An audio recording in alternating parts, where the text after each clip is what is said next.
Hello everyone, welcome to your channel Sukh academy एडूवर। आज हम सॉल्व करते हैं बार कोसीएस एग्जाम 2024 के मेमोरी बेस्ड क्वेश्चंस। कुछ क्वेश्चंस हैं मेरे पास, वो हम डिस्कस कर लेते हैं। जैसे कि एक क्वेश्चन आया हुआ था इलेक्ट्रोकेमिस्ट्री से, तो इसमें क्या दे रखा है, रिडक्शन पोटेंशियल दे रखा है for the conversion of Fe3 positive to Fe and Fe2 positive to Fe। Okay, दो में रिडक्शन पोटेंशियल दे रखे हैं, हमें रिडक्शन पोटेंशियल की वैल्यू निकालनी है Fe for the conversion of Fe3 positive to Fe2 positive. Okay, तो इसके लिए हम क्या करेंगे, रिएक्शन लिख लेते हैं। क्या करना था इसमें, Fe3 पॉजिटिव अगर Fe में कन्वर्ट होना है तो रिडक्शन होगी, 3 इलेक्ट्रॉन चाहिए इसके लिए। सिमिलरली इसकी वैल्यू कितनी दे रखी है रिडक्शन पोटेंशियल की, -0.057 वोल्ट। सिमिलरली इसके लिए अगर हम बात करें तो Fe2 पॉजिटिव को Fe में कन्वर्ट होने के लिए दो रिडक्शन करनी है, इसकी 2 इलेक्ट्रॉन चाहिए। तो इसकी ई नॉट की वैल्यू कितनी दे रखी है, -0.47 वोल्ट। ओके, तो इस वाली रिएक्शन को आप 1 लेट कर सकते हो, इसको 2 लेट कर सकते हो। तो हमें क्या करना है अब, Fe3 पॉजिटिव से Fe2 चाहिए। ओके, तो इसकी रिडक्शन होगी Fe3 पॉजिटिव की। तो क्या करना है, ये कैसे पॉसिबल है रिएक्शन, अगर फर्स्ट से आप सेकंड वाली सब्ट्रैक्ट करते हो। अगर फर्स्ट रिएक्शन से आप सेकंड वाली सब्ट्रैक्ट करते हो तो हमें क्या मिलेगा, ये वाली रिएक्शन। ओके, तो इस रिएक्शन का हमने क्या निकालना है, रिडक्शन पोटेंशियल। तो इसके लिए देखो, वही फॉर्मूला लगाओ आप जो होता है गिब्स फ्री एनर्जी का, change in Gibbs free energy -NFe। Okay, तो फर्स्ट रिएक्शन के लिए ले सकते हो आप डेल्टा G1, सेकंड के लिए ले सकते हो डेल्टा G2 और इस रिएक्शन के लिए ले सकते हो डेल्टा G3। तो इसके लिए लगाओगे तो वो क्या आ गया, -NFe। एन क्या है, नंबर ऑफ इलेक्ट्रॉन्स, कितने नंबर ऑफ इलेक्ट्रॉन्स है, 3। एफ और ई की वैल्यू कितनी है, आप इसको E1 ले लो। ओके, तो इस यहाँ पर E1 की वैल्यू फिल कर देनी है। सिमिलरली इस केस के लिए अगर देखें सेकंड के लिए तो -NFe। एन क्या है, नंबर ऑफ इलेक्ट्रॉन्स 2 इन्वॉल्व हो रहे हैं इस रिएक्शन के अंदर, और इसको आप E2 ले सकते हो। ओके, तो फर्स्ट रिएक्शन से हमने सेकंड वाली रिएक्शन है जो इन दोनों को आपस में सब्ट्रैक्ट करा, तो सिमिलरली डेल्टा G3 ये रिएक्शन किसके इक्वल है, जब हम सेकंड को सब्ट्रैक्ट करते हैं फर्स्ट रिएक्शन से, तो delta G1 minus delta G2। Okay, इसी से हम निकाल लेंगे हमारा रिडक्शन पोटेंशियल इस रिएक्शन का। तो देखो इसमें क्या है, फर्स्ट रिएक्शन के लिए इस साइड देखो, ये वाली जो फाइनल रिएक्शन जिसके लिए हमने गिब्स फ्री एनर्जी क्या ली है, G3, इसमें कितने नंबर ऑफ इलेक्ट्रॉन्स इन्वॉल्व हो रहे हैं, 1। इस केस में लेफ्ट साइड क्या ले लोगे, नंबर ऑफ इलेक्ट्रॉन क्या है, 1। एफ एंड ई क्या है जो हमने निकालना है। और सिमिलरली G1 क्या है, -3F E1। E1 की वैल्यू कितनी है, -0.057 वोल्ट। माइनस G2 की वैल्यू कितनी है, ये माइनस है तो माइनस माइनस क्या हो जाएगा, +2F। ई नॉट की वैल्यू कितनी है सेकंड की, -0.47 वोल्ट। ओके, तीनों साइड से जो होगा फेराडे कांस्टेंट वो कॉमन आ जाएगा और कैंसिल हो जाएगा। और यहाँ क्या है, ये 1 था, 1 मल्टीप्लाई एफ। तो इस साइड आप इसको सॉल्व कर लो, सॉल्व करने पर आ जाएगा, यहाँ पर आता है हमारे पास माइनस माइनस प्लस हो जाएगा 0.171 वोल्ट, और ये आ जाएगा प्लस माइनस करने के बाद 0.94 वोल्ट। इसको आप कर लो सॉल्व, ये आ जाएगा हमारा E3 इस रिएक्शन के लिए, जो फाइनल हमने निकालना है दैट इज E3 ले लेते हैं हम। ये सॉल्व करने पे आता है हमारे पास -0.769 वोल्ट। ये कैंसिल हो जाएगा माइनस, और यहाँ से हमारे रिडक्शन पोटेंशियल की वैल्यू आ जाएगी F for the conversion of Fe3 और reduction of Fe3 positive to Fe2 positive, वो आ जाएगा हमारे पास ऑलमोस्ट इक्वल टू 0.77 वोल्ट। तो हमारा करेक्ट आंसर आएगा जो इस ऑप्शन में, इस क्वेश्चन के अंदर, वो आएगा डी। ओके, तो नेक्स्ट क्वेश्चन में क्या पूछा हुआ था, which of the following is a primary standard. Okay, 4 option दे रखे हैं, इनमें से जो करेक्ट आंसर आएगा वो आएगा पोटाशियम डाइक्रोमेट। ओके, तो प्राइमरी स्टैंडर्ड होता क्या है, जो एक्सट्रीमली प्योर होता है, स्टेबल होता है and that has no water of hydration, high molecular weight होता है। तो अगर हम बाकी 3 ऑप्शन की बात करते हैं, बाकी 3 ऑप्शन में से HCl है जो हमारा, HCl हमारे पास जो है वो प्राइमरी स्टैंडर्ड नहीं होता है, it is commonly used as a titrant in acid based titrations. Okay, but doesn't meet the criteria for primary standard. Similarly हम एसिटिक एसिड की बात करते हैं तो वो भी हमारे पास प्राइमरी स्टैंडर्ड की तरह यूज नहीं होता है, it is often used as a weak acid in various chemical reactions but doesn't fulfil the requirements for a. अगर हम पोटेशियम परमैंगनेट की बात करें तो ये भी प्राइमरी स्टैंडर्ड की तरह यूज नहीं हो सकता है while it is an excellent oxidizing agent but it is not typically used as primary standard because due to its hygroscopic nature. Okay, तो इसका जो करेक्ट आंसर आएगा वो आएगा पोटेशियम डाइक्रोमेट। ओके, तो ए है इसका करेक्ट आंसर। इसके बिना और भी हमारे पास प्राइमरी स्टैंडर्ड्स हैं, वो आप नोट कर सकते हो अगर फ्यूचर में अगर क्वेश्चन पूछ लेता है। तो जो प्राइमरी स्टैंडर्ड यूज होते हैं एक तो यही है पोटेशियम डाइक्रोमेट। ओके, इसके बिना एक होता है सोडियम कार्बोनेट,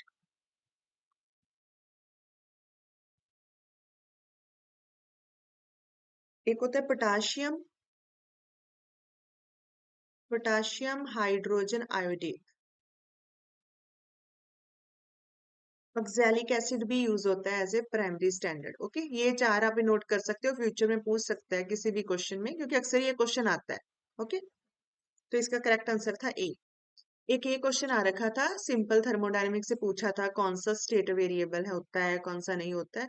तो इसमें क्या पूछा हुआ, which of the following is not a state variable. एक बच्चे ये ध्यान रखना है कि क्वेश्चन को ध्यान से पढ़ना है, दो बार पढ़ लो चाहे, बट ये ध्यान रखना है कि कौन स्टेट वेरिएबल कौन सा है वो पूछा है या कौन सा नहीं है वो पूछा है। ओके, जैसे इसमें पूछा हुआ है which is not a state variable. Okay, इस क्वेश्चन के अंदर जो करेक्ट आंसर है वो है डी, हीट ही होता है जो पाथ फंक्शन है। ओके, ये पाथ फंक्शन है जो पाथ पे डिपेंड करता है, बाकी जो है सिस्टम की स्टेट पे डिपेंड करते हैं। तो ये डेंसिटी प्रेशर एंड वॉल्यूम तीनों ही स्टेट वेरिएबल्स है, और हीट है वो पाथ फंक्शन है, पाथ वेरिएबल। ओके, तो इसका डी करेक्ट आंसर है। Next, which of the following quantities is dimension is और आर डिमेंशनलेस। ओके, तो इसमें से जो करेक्ट आंसर है सी है स्पेसिफिक ग्रेविटी, क्योंकि स्पेसिफिक ग्रेविटी होता है that is ratio of density of substance to density of water. Okay, तो स्पेसिफिक ग्रेविटी होती क्या है, ratio of density of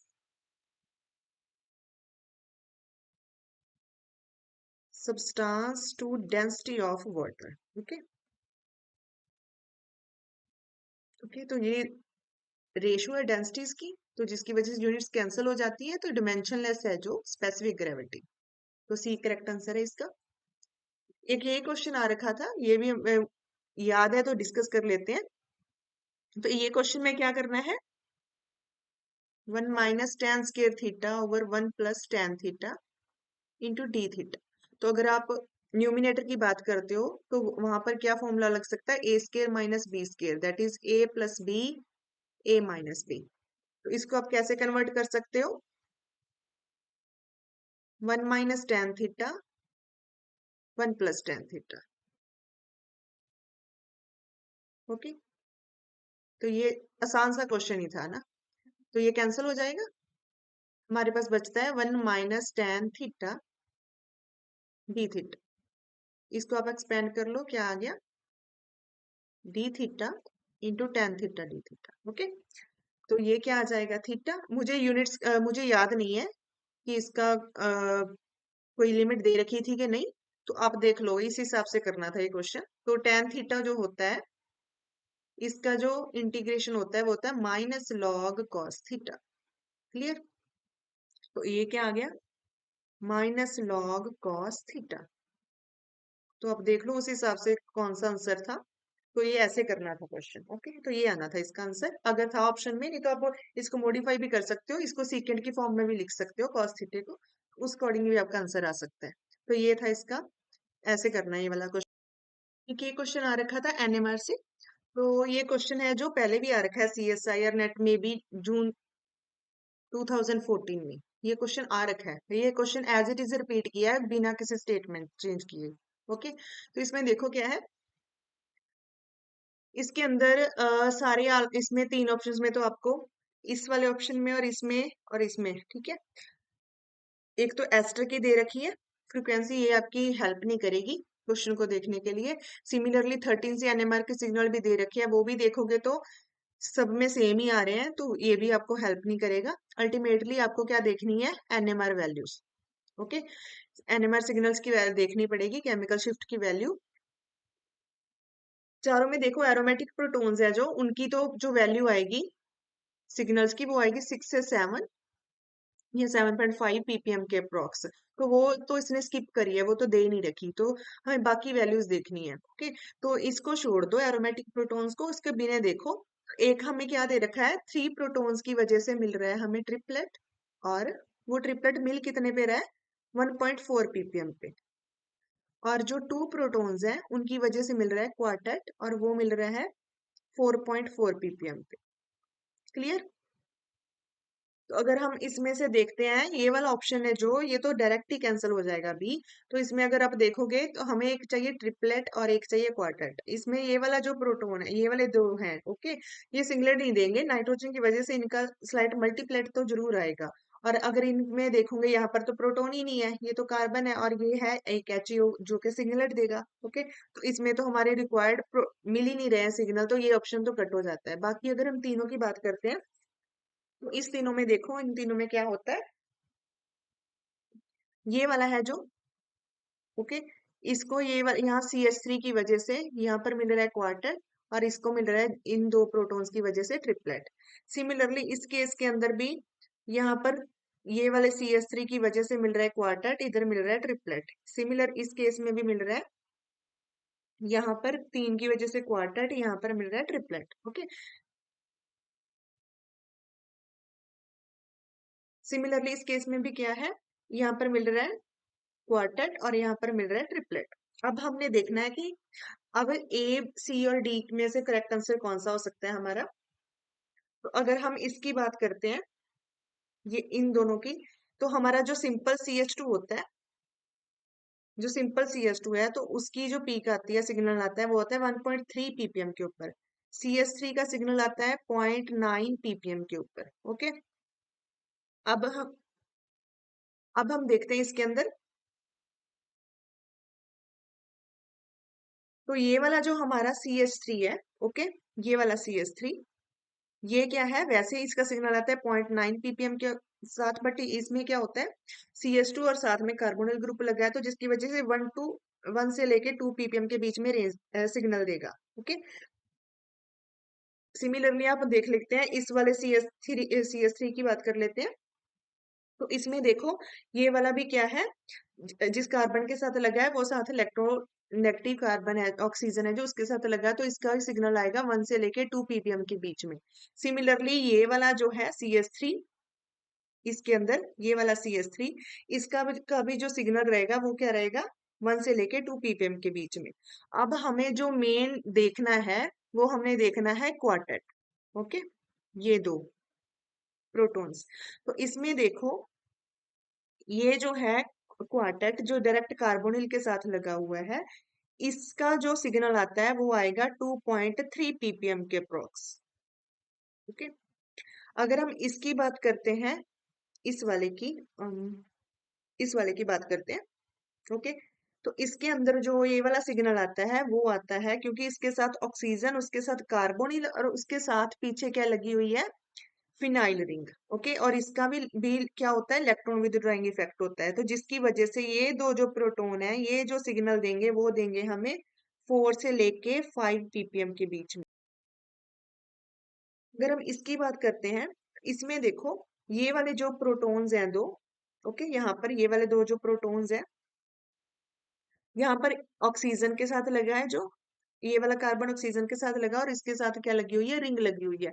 but इस रिंग का और ऑक्सीजन का इलेक्ट्रॉन विथड्रॉइंग इफेक्ट कम है as compare to carbonate. Okay, so इस वजह से ये वाले जो प्रोटॉन होते हैं, ये देते हैं सिग्नल हमें 3.8 ppm के अप्रोक्स। क्लियर? तो अगर हम बात करें इस क्वार्टेट की, इस क्वार्टेट की वैल्यू ही हमें बताएगी, अगर हमें नॉलेज है कि किसकी वैल्यू कितने ppm तक आ सकती है। तो इसमें डायरेक्ट कार्बोनिल ग्रुप लगा हुआ है, ओके, तो 2.3 ppm पे आती है, अदरवाइज सिंपल CH2 की आती है 1.3 ppm के ऊपर। अगर हम इस इन दोनों में बात करें, इसमें ऑक्सीजन के साथ रिंग लगी हुई है, इसमें ऑक्सीजन के साथ कार्बोनिल ग्रुप, और उसके बैक साइड फिर रिंग लगी हुई है, उसके साथ फिर से इलेक्ट्रॉन विथड्रॉइंग ग्रुप लगा हुआ है साइनाइड। तो इसकी वजह से ये वाला जो क्वार्टेट मिलता है इन दो प्रोटॉन की वजह से, वो हाईएस्ट ppm पे मिल रहा है। वो किस रेंज में आ रहा है, 4 से लेके 5 ppm की रेंज में। तो हमें कितना दे रखा है उन्होंने, 4.4 ppm। ओके, तो जो हमारा करेक्ट आंसर रहेगा इस क्वेश्चन का, वो रहेगा सी। तो ये क्वेश्चन एक पूछ रखा था उसने, क्या दे रखा है, हमें ऑर्डर बताना था कार्बोनिल स्ट्रेचिंग फ्रीक्वेंसी का। ओके, आईआर स्पेक्ट्रोस्कोपी से क्वेश्चन आया ये। इसमें क्या देखना है हमें, देखो इफेक्ट देखना है कार्बोनिल स्ट्रेचिंग फ्रीक्वेंसी के ऊपर इन तीन सब्स्टिट्यूएंट्स का। क्लियर? तो ये तीनों है क्या है, इलेक्ट्रॉन रिलीजिंग ग्रुप्स हैं। तो इलेक्ट्रॉन रिलीजिंग ग्रुप्स क्या करते हैं, रिंग के थ्रू इलेक्ट्रॉन रिलीज करेंगे, कार्बोनिल जो ग्रुप है उसके पाई स्टार में इलेक्ट्रॉन ट्रांसफर कर देंगे, जिसकी वजह से बॉन्ड ऑर्डर कार्बोनिल ग्रुप का क्या हो जाएगा, डिक्रीज करेगा। अगर बॉन्ड ऑर्डर डिक्रीज कर गया तो जो स्ट्रेचिंग फ्रीक्वेंसी है वो भी क्या कर जाएगी, डिक्रीज कर जाएगी। अब हमने देखना है कि इन तीनों इलेक्ट्रॉन लीजिंग ग्रुप में से इलेक्ट्रॉन लीजिंग बिहेवियर सबसे स्ट्रॉन्ग किसका है। ओके, तो अगर हम तीनों को कंपेयर करते हैं, जो मिथाइल है, ओके, ये वाला मिथाइल है, ये तो सिर्फ प्लस आई ही देगा। ओके, बट ये दोनों है, ये प्लस आर शो करते हैं। ओके, ये प्लस मीजोमेरिक इफेक्ट शो करेंगे। तो इसमें देखो ये दोनों ही इलेक्ट्रॉन रिलीज कर सकते हैं, दोनों के पास लॉन पेयर है। बट अगर हम NH2 और OMe में देखें, मिथॉक्सी और NH2 ग्रुप को कंपेयर करें, तो जो बेटर इलेक्ट्रॉन रिलीजिंग ग्रुप है ज्यादा है, तो दोनों ही इलेक्ट्रॉन रिलीजिंग ग्रुप, तो वो ज्यादा कौन सा है इलेक्ट्रॉन रिलीजिंग, जल्दी कौन डोनेट करता है, जो रिंग में देना चाहता है इजिली, वो क्या है, नाइट्रोजन। ओके, तो नाइट्रोजन सबसे ज्यादा इलेक्ट्रॉन रिलीज जल्दी करेगा। अगर जल्दी करेगा तो जिसमें क्या होता है, इसके ज्यादा इलेक्ट्रॉन रिलीजिंग बिहेवियर की वजह से क्या हो जाता है, कार्बोनिल के पाई स्टार इलेक्ट्रॉन में इलेक्ट्रॉन डेंसिटी इंक्रीज करेगी, जिसकी वजह से बॉन्ड ऑर्डर डिक्रीज करेगा और स्ट्रेचिंग फ्रीक्वेंसी डिक्रीज कर जाएगी। तो CH3 ग्रुप जो है उसमें तो सिर्फ प्लस आई ही है, उसके केस में स्ट्रेचिंग फ्रीक्वेंसी सबसे ज्यादा होगी as compare to OMe, as compare to NH2। Okay, तो तीन ऑप्शन दे रखे थे, इसमें से जो सबसे ज्यादा है 3 की, देन है 2 की, सबसे कम है 1 की। ओके, तो बी आना था जो इसका करेक्ट आंसर है। एक ये क्वेश्चन आ रखा है, what is order of the basicity of following compounds. Okay, तो इसमें क्या है, ये क्वेश्चन अक्सर ही आता है, अलग अलग एग्जाम्स में आता है, कॉम्पिटिटिव एग्जाम्स में डिफरेंट मीन्स दे देते हैं और आपको बेसिसिटी पूछते हैं। ओके, इसका जो करेक्ट आंसर आना है वो आएगा बी। ओके, तो इसकी बेसिसिटी जो एक्सप्लेनेशन है वो मैंने ऑलरेडी कर रखी, यही क्वेश्चन सॉल्व कर रखा है, उसकी वीडियो में लिंक दे दूंगी डिस्क्रिप्शन बॉक्स में, आप वहां से चेक कर सकते हैं। ये क्वेश्चन आ रखा है केमिकल काइनेटिक्स से, क्या पूछा हुआ है इसमें, in the half life period of first order reaction 30 minutes time दे रखा है। ओके, टाइम दे रखा है, टी हाफ दे रखा है, 30 मिनट्स। रिएक्शन का ऑर्डर कौन सा दे बताया उसने, first order reaction. If the half-life period of first order reaction is 30 minutes, find the time required for 90% completion. तो हमें टाइम पता करना है, अगर 90% रिएक्शन कंप्लीट हो जाती है तो कितने टाइम में होगी। ओके, तो इसमें क्या है, सबसे पहले हमें टी हाफ दिया हुआ है, ये होता है ना टी हाफ का फॉर्मूला फर्स्ट ऑर्डर रिएक्शन का, T F is equal to 0.693 upon K. इसमें से हम के की वैल्यू निकाल लेंगे, यहाँ पे फिल कर दो। हमें फाइनल आंसर भी मिनट्स में ही चाहिए, तो इसलिए इसको सेकंड में कन्वर्ट करने की जरूरत नहीं, एज इट इज टाइम ले लेंगे। इसको अगर सॉल्व करते हो तो के की वैल्यू आ जाएगी 0.0231। क्लियर? इसके बाद हमें टाइम निकालना है, उसका फॉर्मूला क्या होता है, 2.303 अपॉन के लॉग ऑफ A0/A। क्लियर? ये वाला फॉर्मूला यूज करना है हमने। तो यहाँ पर आप वैल्यू फिल करो, 2.303, के की वैल्यू कितनी है निकाली, 0.0231। लॉग इनिशियल कंसंट्रेशन हमें नहीं दी, तो वो हम क्या ले लेंगे, 100%। कंप्लीट हुआ है रिएक्शन, ए की वैल्यू क्या हुई, A-X। ओके, रिमेनिंग कंसंट्रेशन कितनी है, 100% इनिशियल थी, 90% कंप्लीट हो गई, तो रिमेनिंग जितनी भी बची वो क्या है, 10। ओके, तो इसको आप सॉल्व कर लो, 2.303, 0.0231, यहाँ आ गया 100/10। इसको सॉल्व करने के बाद जो आपका आंसर आएगा 99.6 मिनट, तो मे बी अप्रोक्स 100 मिनट। ये आंसर आना था इसका। ओके, तो डी आएगा इसका करेक्ट आंसर। एक ये वाला क्वेश्चन है, क्या पूछा हुआ है, the rate constant of the pseudo first order reaction, दो टेम्परेचर दे रखे हैं T1 and T2। Okay, rate constant दो दे रखे हैं, दोनों की वैल्यू, हमें एक्टिवेशन एनर्जी निकालनी है।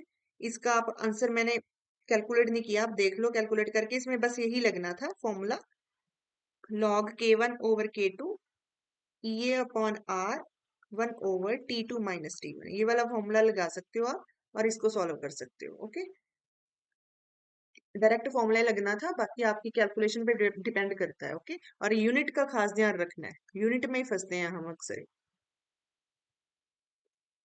नेक्स्ट है नंबर ऑफ माइक्रोस्टेट्स पूछी हुई थी D5 ऑर्बिटल के लिए। ये कैसे निकालनी है माइक्रोस्टेट्स? यही फॉर्मूला होता है N/R N-R। N क्या होता है हमारे पास? 2 into number of D orbitals. Okay, तो कितने होते हैं डी ऑर्बिटल्स? 5। N की वैल्यू कितनी आ जाएगी? 10। ओके, R क्या होता है? Number of unpaired electrons. Unpaired electrons, तो कितने अनपेड इलेक्ट्रॉन्स? आर 5। तो बस वैल्यू फिल करो, 10, 5,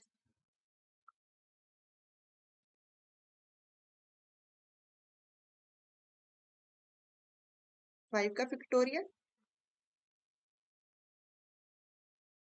एक फैक्टोरियल को नीचे सॉल्व कर लो।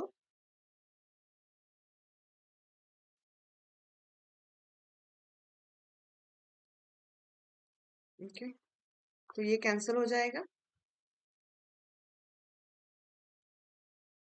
इसको सॉल्व कर लो, मे बी इसका आंसर 252 आता है। Okay, 252 microstates. तो आपने उसी हिसाब से अरेंज करके ऑप्शन टिक करना था। नेक्स्ट ये पूछा है स्टीरियोकेमिस्ट्री से, सिंपल स्टीरियोकेमिस्ट्री बतानी थी फर्स्ट और सेकंड कार्बन की। तो इसमें देखो, सेकंड कार्बन के ऊपर अबव द प्लेन क्या लगा हुआ है? H। इसको फर्स्ट आएगा, इस साइड आएगा सेकंड, इस साइड आएगा थर्ड, एंड ये है फोर्थ ग्रुप। तो ये मूव करेगा एंटी क्लॉकवाइज। बट हमारा क्या है, जो अबव द प्लेन ग्रुप है वो, जो फोर्थ ग्रुप है वो अबव द प्लेन लगा हुआ है, तो जिसकी वजह से एस कन्फिग्रेशन किस में कन्वर्ट हो जाएगी? आर में। तो हमारा जो सेकंड है उसकी आ जाएगी आर। Okay, R configuration. तो बी और डी तो इनकरेक्ट आंसर है। अगर हम फर्स्ट की देखते हैं तो उसमें जो फोर्थ ग्रुप है वो बिलो दी साइड रहेगा। अगर देखें तो ये वाला ऑक्सीजन डायरेक्ट अटैच है, फर्स्ट रहेगा, ये सेकंड, ये वाला जो इस साइड है वो थर्ड, और ये रहेगा फोर्थ। तो अगर देखोगे तो ये आर है इसकी कॉन्फ़िगरेशन, और fourth group below the plane है, तो फर्स्ट का भी आर ही रहेगा। ओके, तो इसका करेक्ट आंसर आएगा ए, सी बी इनकरेक्ट। इसमें देखते हैं, ये देखो ये वाली कौन सी दे रखी है रिएक्शन, फिर की रीअरेंजमेंट दे रखी है। इसमें कुछ नहीं करना था, साइक्लोप्रोपेनॉन इंटरमीडिएट बनता है, वो उसने बना के दे रखा है साइक्लोप्रोपेनॉन। आपने जस्ट अटैक करवाना था इसका, OMe नेगेटिव अटैक करेगा इसके ऊपर। जब अटैक करता है, यहाँ पर बनेगा कार्बेनाइन, ये यहीं पर ही स्टेबल बनेगा, इसी साइड ही बनेगा, क्योंकि इस कार्बेनाइन के ऊपर नेगेटिव चार्ज है, उसके साथ फिनाइल रिंग लगी है जो कि लेफ्ट में विदड्रॉइंग है। ओके, तो जिसकी वजह से स्टेबल कार्बेनाइन बनता है यहाँ पर, CH2।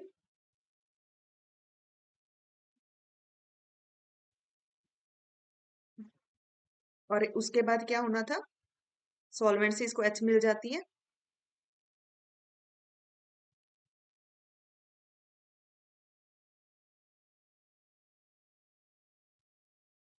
तो इस टाइप का आपका ये बनना था फाइनल प्रोडक्ट इस रिएक्शन का। नेक्स्ट इसने पूछा हुआ है correct increasing order of hydration energy.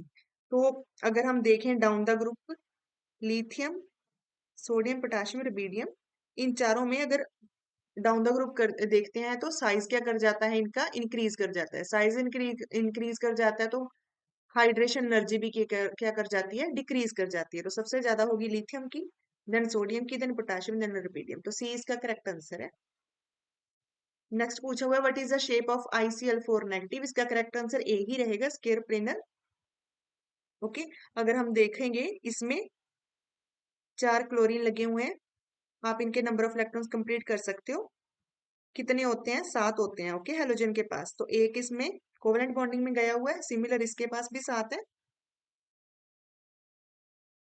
इसके पास भी, और इधर भी। क्लियर? ओके, अब अगर इसमें देखो आयोडीन के केस में 4 तो कोवेलेंट बॉन्डिंग में इन्वॉल्व है, एक लॉन पेयर है, एक एक्स्ट्रा इलेक्ट्रॉन था, एक ये वाला माइनस वाला जो है नेगेटिव चार्ज दे रखा है, एक इलेक्ट्रॉन इधर से आया, तो overall 2 lone pair of electron है। तो जिसकी वजह से टेट्राहेड्रल तो रहना पसंद नहीं करेगा, ये क्या करेगा? स्केयर प्लेनर शेप ले लेगा। ओके, तो ये स्केयर प्लेनर है, तो ए करेक्ट आंसर है इसका। Next, what is the major product for given reaction. तो ये हैक रिएक्शन दे रखी थी। इसमें देखो ये कपलिंग रिएक्शन है, एक तरह की कार्बन कार्बन कपलिंग होगी इसमें। ये OM ही है, ओके, मिथॉक्सी जैसे कि इलेक्ट्रॉन रिलीजिंग ग्रुप है, तो जिसकी वजह से यहाँ पर कार्बन अनस्टेबल बनेगा, यहाँ पर सॉरी यहाँ पर कार्बोकटाइन स्टेबल बनेगा, यहाँ पर कार्बेनाइन। ओके, तो ये ओटीएफ है, ट्रिफलेट नाइन यहाँ से रिलीज होगा और ये अटैक करेगा, okay, as a negative charge on this carbon. Okay, तो यहाँ पर क्या होता है हमारे पास, कार्बन कार्बन कपलिंग होती है डायरेक्ट ऐसे। तो ये वाला जो है आपका फाइनल प्रोडक्ट बनेगा इस रिएक्शन के अंदर। Next, which of the following is not keto enol form? Okay, not in the keto enol form. तो अगर इनमें देखते हैं हम, तो अगर जैसे थर्ड की बात कर लो, यहाँ पर एक एच इन्वॉल्व हो सकता है, एरोमेटाइजेशन में इन्वॉल्व होगा, और इस थर्ड आंसर नहीं आएगा। अगर हम इसकी बात करें, यहाँ पर भी दोनों साइड एच है। ओके, ये भी यहाँ से भी कीटोनोल टॉटोमेरिज्म बन सकती है, इधर से बन सकती है। ओके, हमने नॉट वाला बताना था, ओके, जिसमें कीटोनोल टॉटोमेरिज्म नहीं हो सकती। अगर हम इसकी बात करें, यहाँ पर भी एक एच लगा हुआ, वो भी यहाँ पर एरोमेटिसिटी कंप्लीट हो जाएगी, यहाँ इसके साथ कीटोनोल टॉटोमेरिज्म में जा सकता है, तो फर्स्ट आंसर भी नहीं है। इसमें देखोगे तो कोई भी ऐसा कार्बन नहीं है जिसमें एक एच लगी हो और वो इन्वॉल्व हो जाए इसके साथ एक्स्ट्रा। CH2 नहीं है कोई भी। तो इस यहाँ पर हमारे पास कीटोनोल टॉटोमेरिज्म भी पॉसिबल नहीं हो सकती। तो जो इसका करेक्ट आंसर आएगा, सेकंड आएगा। तो आप ऑप्शंस में भी रॉन्ग हो सकते हैं, तो इसमें ऑप्शंस की तरफ आप ध्यान मत दो। तो इसका जो करेक्ट आंसर है वो सेकंड रहेगा। ओके, मे बी मैंने ही गलत लिख दिया है ना इसमें से, तो सेकंड है इसमें, ये थर्ड वाला नहीं है। ओके, तो एक ही आंसर। आगे ये बहुत ही आसान सा क्वेश्चन दे रखा था, what is a product formed for the below reaction? तो इसमें क्या देख रहे हैं, सिंपल हाइड्रेशन करवानी है, हाइड्रोलिसिस। तो इसमें क्या होता है, सबसे पहले वाटर से जाएगा एक H पॉजिटिव, इस ऑक्सीजन को मिल जाएगा। और अब क्या हो सकता है, ओपनिंग होगी इस रिंग की। ओके, इस इपोक्साइड रिंग की ओपनिंग होगी, टू वेज में हो सकती है। यहाँ क्या हो सकता है, ये CHOH इस साइड आ सकता है, यहाँ पर CH2 पॉजिटिव बन सकता है। सेकेंड केस में यहाँ पर CH पॉजिटिव बन सकता है, इस साइड CH2OH लग सकता है। बट इन दोनों में अगर देखोगे तो ये वाला प्राइमरी कार्बोकेटाइन है, ये वाला सेकेंडरी कार्बोकेटाइन है, तो सेकेंडरी कार्बोकेटाइन मोर स्टेबल होता है, तो ये वाला तो बनेगा नहीं, तो ये वाला बनेगा। तो अब इसके बाद वाटर अटैक करता है इसके ऊपर। ओके, ये वाटर अटैक करेगा, इसका OH नेगेटिव इसके ऊपर अटैक करेगा, तो जो OH है जिसमें ऑक्सीजन 18 आइसोटोप है, तो वो यहाँ लगेगा। तो ये वाला करेक्ट आंसर आना था, तो हमारा करेक्ट आंसर है इसमें B. Okay, next, Joule Thomson coefficient बता रखा है, उसने बोला है कि अगर रियल गैसेस होती हैं जो, उनके लिए जो टेम्परेचर है वो ग्रेटर हो इन्वर्जन टेम्परेचर से। रियल गैसेस का जो टेम्परेचर है वो इन्वर्जन टेम्परेचर से ज्यादा हो। Okay, then which of the following statement is correct? तो अगर ऐसा हो जाता है, ऐसी कंडीशन आ जाती है, तो हमें जो रियल गैसेस हैं उनके लिए कौन सा बिहेवियर शो करती हैं, हीटिंग इफेक्ट देती हैं। ओके, तो हीटिंग इफेक्ट ये हो सकते हैं, कूलिंग नहीं होती है, तो ये C और D ऑप्शन इनकरेक्ट है। तो अगर जूल थॉमसन कोफिशिएंट देखते हैं तो उसकी वैल्यू नेगेटिव हो जाती है, मतलब लेस देन 0 हो जाती है, तो बी इसका करेक्ट आंसर है। आगे क्वेश्चन पूछा हुआ है, हमें लूमो बताना है, कौन सा हो सकता है lowest unoccupied molecular orbital cyanide का एंड ऑक्सीजन का। तो अगर हम देखें साइनाइड, ओके, तो जो कार्बन है उसकी इलेक्ट्रॉनिक कॉन्फ़िगरेशन क्या होती है, 1s2 2s2 2p2। ओके, तो सिमिलरली अगर हम नाइट्रोजन की बात करें, वो क्या होती है, 1s2 2s2 2p3। तो कितने नंबर ऑफ इलेक्ट्रॉन हो गए, 6, ये इन्वॉल्व करता है, ये कितने देता है हमें, 7। ओके, 6 7 ये हो गए टोटल 13 इलेक्ट्रॉन, और एक नेगेटिव है, तो टोटल साइनाइड कितने देता है, 14 इलेक्ट्रॉन्स। क्लियर। सिमिलर अगर हम बात करते हैं ऑक्सीजन की, वो क्या देता है, 16 इलेक्ट्रॉन। अब हमने क्या करना है, फिलिंग करनी है बस मॉलिक्यूलर ऑर्बिटल में। मॉलिक्यूलर ऑर्बिटल्स में फिलिंग करो, सबसे पहले साइनाइड की करते हैं। उसके लिए क्या आएगा, सिग्मा 1s में 2 जाएंगे, स्टार में 2 जाएंगे, सिग्मा 2s में 2 इलेक्ट्रॉन गए, सिग्मा स्टार 2s में गए, 14 इलेक्ट्रॉन है, जिसकी वजह से यहाँ पर अब क्या होगा, नेक्स्ट 2px एंड 2py में 2 2 इलेक्ट्रॉन जाएंगे। हमें कितने फिल करने हैं, 14, 2 4 6 8 10 एंड 12, ये हो गए। इसके बाद क्या है हमारे पास, सिग्मा 2pz, दो इसमें जाएंगे। अब ये जो 2p x and 2p y star है, ओके, ये क्या रहेंगे, वेकेंट। ओके, तो जो ये वाले हैं हाईएस्ट होमो है हाईएस्ट ऑक्युपाइड मॉलिक्यूलर ऑर्बिटल, और जो लोएस्ट अनऑक्युपाइड मॉलिक्यूलर ऑर्बिटल है साइनाइड के लिए, वो कौन से रहेंगे, pi star, 2p x and 2p y। Okay, और हमारा जो सिग्मा होता है वो क्या होता है, जीरेड, और सिग्मा स्टार क्या होता है, अनजीरेड। सिमिलर अगर हम पाई बॉन्ड की बात करते हैं तो वो क्या होता है, पाई होता है हमारा अनजीरेड एंड पाई स्टार क्या होता है, जीरेड। ओके, तो ये क्या है, जीरेड, तो हमारा पाई जी है जो लूमो है सायानाइड के लिए। क्लियर। तो अगर हम इनकी बात करते हैं तो हमारा डी ही करेक्ट आंसर है ऑप्शंस में से अगर देखते हैं। तो सिमिलर हम ऑक्सीजन का भी देख लेते हैं, अगर आपको नहीं आता है तो उसकी भी फिलिंग करके देख लेते हैं। ऑक्सीजन के टोटल हमें कितने इलेक्ट्रॉन फिल करने हैं, 16। ओके, तो ऑक्सीजन के लिए फिल करो, सिग्मा 1s में 2 जाएंगे, सिग्मा 1s स्टार 2s में, एंटी बॉन्डिंग 2s में, और उसके बाद आ जाएंगे 2p z में, क्योंकि number of electron more than 14 है तो यहाँ पर क्या हो जाएगा, शिफ्टिंग हो जाएगी ऑर्बिटल की। तो यहाँ पर इसकी एनर्जी लोअर है 2p z की, तो इसमें पहले इलेक्ट्रॉन फिल होंगे, उसके बाद जाएंगे 2p x and 2p y pi orbital में। इसके बाद जो टर्न आएगी वो आएगी पाई स्टार की।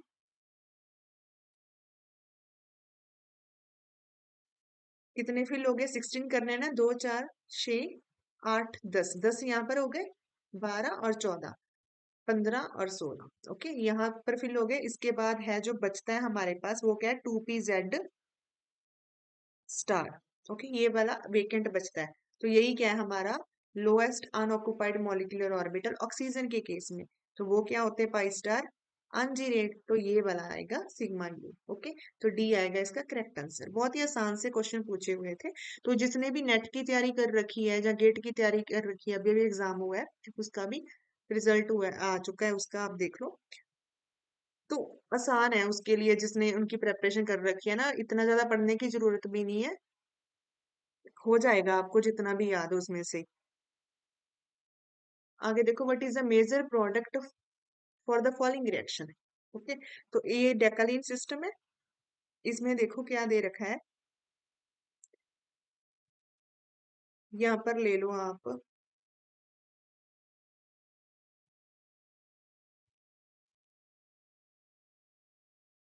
ये वाला सिस्टम है। ओके,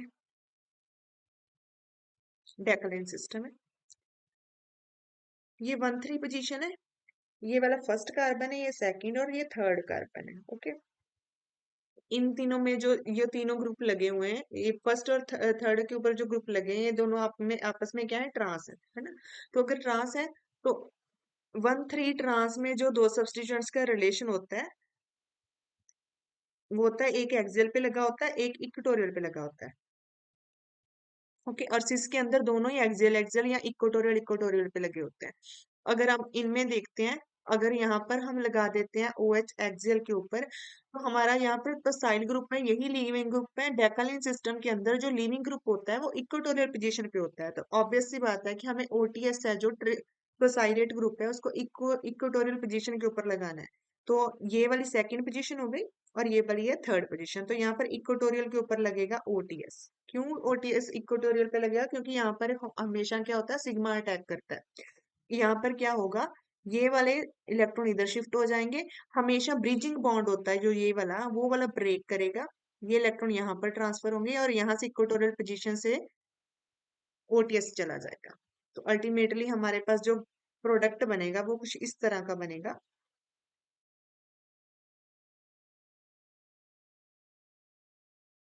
ओके, कुछ ऐसा प्रोडक्ट बनेगा, देख लेना आप, ये आएगा करेक्ट आंसर इसका।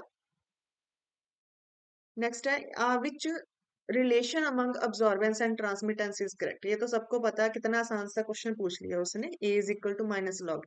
एक ये क्वेश्चन पूछा हुआ था, what is the major product for given reaction. Okay, तो यहाँ पर क्या है, अल्कीन दे रखी है, मेटा एमसीपी भी ये दे रखा है, मेटा क्लोरोकार्बेंजोइक एसिड, इसको देख के समझ जाओगे आपकी इपोक्साइड बनना है। बट इशू ये है कि स्टीरियो केमिस्ट्री देखनी है, अबव द प्लेन बनेगा या बिलो द प्लेन। तो देखो बच्चे, अगर कोई अल्कीन दे रखी है जिसके ऊपर हमने इपोक्साइड बनाना है, कोई यहाँ पे ग्रुप लगा रखा होगा उसने, ये ग्रुप अगर पोलर है, यहाँ पर कोई भी ग्रुप लगा है, अगर तो पोलर है जो हाइड्रोजन बॉन्डिंग में इन्वॉल्व हो सकता है, उस केस में जो इपोक्साइड रिंग बनेगी वो बनेगी अबव द प्लेन। ओके। और अगर कोई नॉन पोलर है, जहाँ कोई ऐसा ग्रुप है जो हाइड्रोजन बॉन्डिंग नहीं दे सकता, इपोक्साइड को स्टेबल नहीं कर सकता, ओके, तो उस केस में जो हमारी रिंग बनेगी इपोक्साइड रिंग, वो बनेगी बिलो द प्लेन। ओके। अगर इसमें हम बात करते हैं, यहाँ अगर सपोज करो यहाँ पर अगर ओ OH लगा होता तो वो पोलर है, तो उस केस में हमारी जो इपोक्साइड रिंग बननी थी वो बननी थी अबव द प्लेन। बट इस केस में हमारे पास क्या बना हुआ है, क्या दिया है, COCH3। तो ये क्या है, हाइड्रोजन बॉन्डिंग में इन्वॉल्व नहीं हो सकता, नहीं हो सकता, तो उसकी वजह से जो इपोक्साइड रिंग बनेगी वो बनेगी बिलो द प्लेन। तो ये आएगा आपका final product. Next, choose the correct labelling. Okay. तो जो मास्टर्स के बच्चे हैं, लैब में काम करते हैं, उनको तो पता ही होगा ये वाला, कि ये वाला क्या होता है, आउटलेट होता है। ओके। अगर आप प्रैक्टिकल करते हो पता होगा आपको, ये वाला ऑलवेज क्या होता है, नीचे वाला इनलेट। और यहाँ पर कंडेंसेशन के बाद, डिस्टिलेशन में जो कंडेंसेशन के बाद प्रोडक्ट आता है लिक्विड में, और जिसकी वजह से इस एरिया में हम कूलिंग रखते हैं, यहाँ पर इनलेट आता है ऑलवेज, फ्लो ज्यादा होता है यहाँ पर, और यहाँ पर होता है आउटलेट। क्लियर। अगर हम इन दोनों की बात करें, तो आफ्टर डिस्टिलेशन जो हमारे पास मिलता है वो होता है डिस्टिलेट, और ये क्या होता है हमारा इस साइड सोल्यूशन। तो बस इसको लेबल ही करना था, बताना था, लेबल करके दिया हुआ था, बस बताना ही था। तो पहला है हमारा सोल्यूशन, सेकंड है हमारा वाटर आउटलेट, थर्ड वाला है वाटर इनलेट, और ये क्या है, डिस्टिलेट। तो बी इसका था करेक्ट आंसर।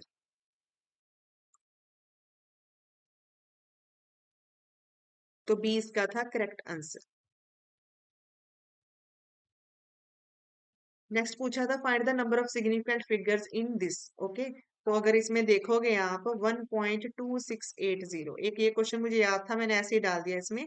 तो इसमें जो करेक्ट आंसर आएगा वो आएगा 5। ओके। तो डेसिमल के बाद अगर सारे नॉन जीरो डिजिट्स हैं, उनके एंड पे भी अगर कोई जीरो इन्वॉल्व है, लगी हुई है, तो वो भी सिग्निफिकेंट फिगर्स में इन्वॉल्व होती है, उसको काउंट किया जाता है। तो टोटल 5 है हमारे पास सिग्निफिकेंट फिगर्स, तो सी आएगा इसका correct answer. Next, it is given that there are this molecules. Okay, find the molarity. Molarity क्या होती है बच्चे, मोलैरिटी होती है मोल पर लीटर। यस। तो इसने हमें क्या दे रखी है, मॉलिक्यूल्स में दे रखी है, इतने मॉलिक्यूल्स हैं पर सेंटीमीटर क्यूब वॉल्यूम के अंदर। ओके। तो आपको पता है सिंपल कन्वर्जन ही करनी थी, 1 मोल किसके इक्वल होता है, 6.023 इंटू 10⁻23 मॉलिक्यूल्स। तो अगर आपने मोल को मॉलिक्यूल में कन्वर्ट करना होता तो आप मल्टीप्लाई करते इससे, अगर आपने मॉलिक्यूल को मोल में कन्वर्ट करना है, आप इस नंबर को क्या कर दोगे, डिवाइड कर दोगे 6.023 इंटू 10⁻23 से, और ये मॉलिक्यूल आप में आपका किस में कन्वर्ट हो जाएगा, मोल में। सिमिलरली 1 सेंटीमीटर क्यूब किसके इक्वल होता है, 10 डेसीमीटर के। तो यहाँ से आप 1 सेंटीमीटर क्यूब को भी 1000 डेसीमीटर क्यूब आ गया ना, इसको भी आप कन्वर्ट कर लोगे मल्टीप्लाई करके 10⁻³ के साथ, डेसीमीटर क्यूब में आ जाएगा ये वाला। बस आपकी यूनिट बन गई, आपको मोल पर डेसीमीटर क्यूब में चाहिए था, तो ये आपका बन जाएगा। इसको आप सॉल्व कर लेना, सॉल्व करने के बाद मे बी इसका आंसर जो आता है वो आता है, सॉल्व कर लेना, यही शायद ए ही इसका करेक्ट आंसर है, सॉल्व कर लेना इसको, 0.332 है। नेक्स्ट क्या है, कार्नेट इंजन से ये क्वेश्चन आया था, इसमें इसने क्या दे रखा है,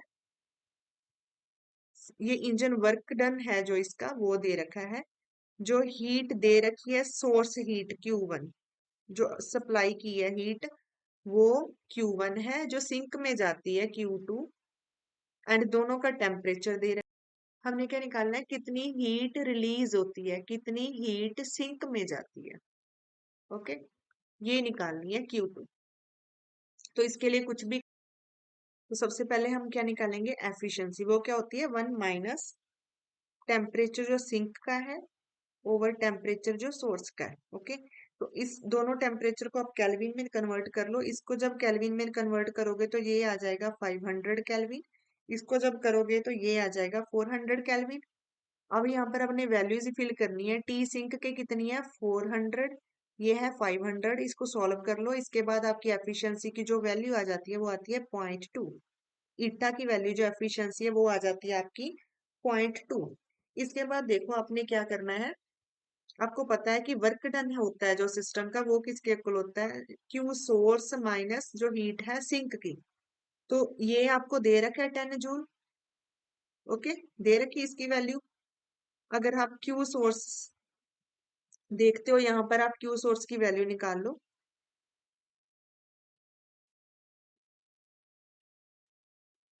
तो क्यू सोर्स है जो, जिसको ये Q2 ले रहे हैं, क्यू टू दे रखा है इसमें। तो क्यू सिंक की वैल्यू निकाल लो यहाँ से। तो क्यू सिंक की वैल्यू क्या आ जाएगी, तो यहाँ से क्यू सोर्स की वैल्यू निकल जाएगी, वो क्या आएगी 10 प्लस क्यू सिंक। क्लियर। आप इसको रिप्लेस भी कर सकते हो, बट ऐसे ही करने चलने दो अभी क्वेश्चन को। तो इसके बाद वापिस से ईटा का जो सेकंड फॉर्मूला होता है एफिशिएंसी निकालने का, वो क्या होता है 1 - Q sink over Q source. यहाँ पर ये वैल्यू फिल कर दो। ईटा की वैल्यू आपने अभी भी निकाल ली, कितनी है 0.2। 1 - क्यू सिंक की वैल्यू हमने निकालनी है, क्योंकि क्यू सिंक Q2 जो है, इसको अब आप Q2 ले सकते हो। Q2 जो है सिंक है जो रिलीज हुई है, ओवर Q1 है जो क्यू सोर्स, उसकी वैल्यू कितनी है 10 प्लस Q2। ओके, तो यहाँ से आप इसको सॉल्व कर लो। सॉल्व करने के बाद जो फाइनल आपका आंसर आएगा Q2, वो आ जाएगी 40 जूल। तो ये आपका आना है करेक्ट आंसर इस क्वेश्चन का, 40 जूल। ओके, नेक्स्ट पूछा हुआ है इसने, which of the following process is used for the purification of carbonate ore. तो इसने अलग से ऑप्शन दे रखे थे। उन ऑप्शंस के अंदर जो करेक्ट आंसर रहेगा इसका, वो रहेगा कैल्सिनेशन। ओके, ये ऑप्शन आना था, बाकी ऑप्शन तो मुझे याद नहीं है, बट उन ऑप्शंस के अंदर कैल्सिनेशन भी दे रखा था। तो इसका जो करेक्ट आंसर है वो कैल्सिनेशन है। ओके, तो कैल्सिनेशन में क्या करते हैं वो, एक्चुअल में कैल्सिनेशन होता क्या है, ये एक प्रोसेस है जिसमें क्या करते हैं, कोई भी ओर होती है जो कंसंट्रेटेड ओर, उसको हीट कर देते हैं। हीट करते हैं in the absence of air. Okay, heat करने के बाद क्या होता है हमारे पास, ऑक्साइड्स बनते हैं। ओके, ऑक्साइड्स बन जाते हैं। तो इसका जो करेक्ट आंसर आना था वो आना था कैल्सिनेशन।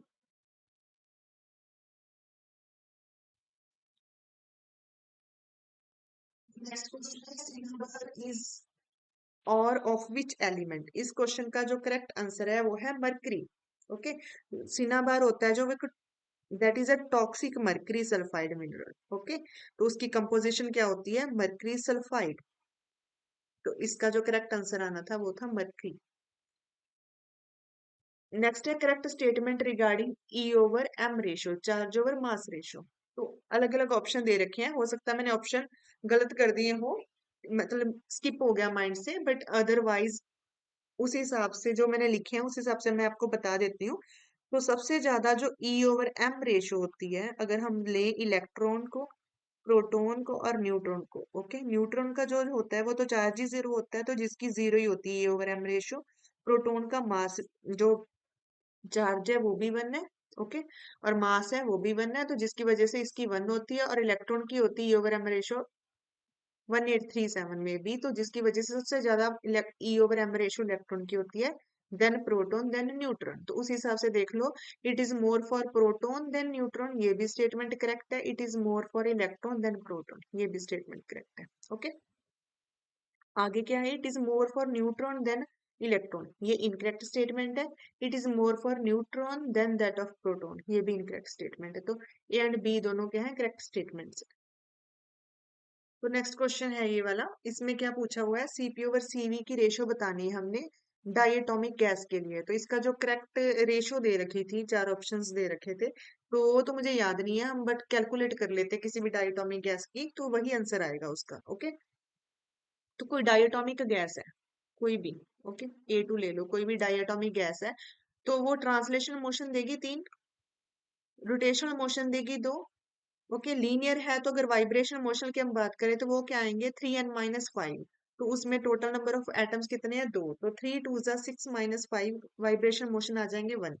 एक ट्रांसलेशनल जो मोशन होता है वो देता है r/2 कंट्रीब्यूशन देता है, तो 3 कंट्रीब्यूशन कितने देंगे 3r/2। सिमिलर 2 रोटेशनल मोशन है तो वो कितनी कंट्रीब्यूशन देंगे 2r/2, that is r। Okay, तो एक वाइब्रेशनल मोशन है तो वो कितनी कंट्रीब्यूशन देगा r। ओके, तो जिसकी वजह से एक वाइब्रेशन मोशन आर कंट्रीब्यूट करता है और एक रोटेशन मोशन है जो r/2 कंट्रीब्यूशन करता है, और सिमिलरली एक ट्रांसलेशन मोशन है वो भी r/2 कंट्रीब्यूशन करता है एक। उसी हिसाब से देख लो आप।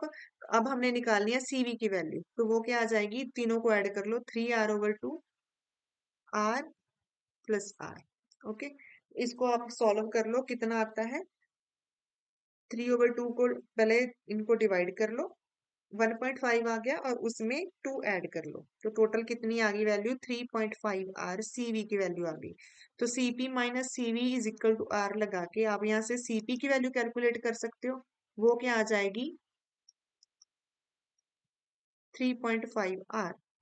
तो 3.5 के अंदर 1 ऐड कर दो, कितना आ गया 4.5 आर, तो ये सीपी की वैल्यू आ गई। तो हमने उसने पूछा क्या हुआ है सीपी ओवर सीवी की रेशो, तो सीपी की वैल्यू है 4.5 आर, सीवी की वैल्यू है 3.5 आर, ये कैंसिल हो गया, ओवरऑल 45/35 आ जाएगा, और ये आ जाएगा हमारे पास 9:7। ओके, तो 9:7 है जो, ये रहेगा correct answer CP over CV ratio का। क्लियर। नेक्स्ट पूछा हुआ what is the eigen value of और eigen function, this quantum chemistry से क्वेश्चन आया था, बिल्कुल ये आसान सा क्वेश्चन है, कोई क्वांटम इतनी पढ़ के जाने की नीड ही नहीं है, पहले ही निकल जाती है, क्वांटम का स्टार्टिंग से ही निकल जाता है ये क्वेश्चन, ऐसे तो आसान से ही है। ओके, क्या करना था, ये ऑपरेटर लगाना था, आपको ये वाला फंक्शन दे रखा है, तो जस्ट ऑपरेटर लगाओ और इसको डिफरेंशिएशन कर दो इसकी।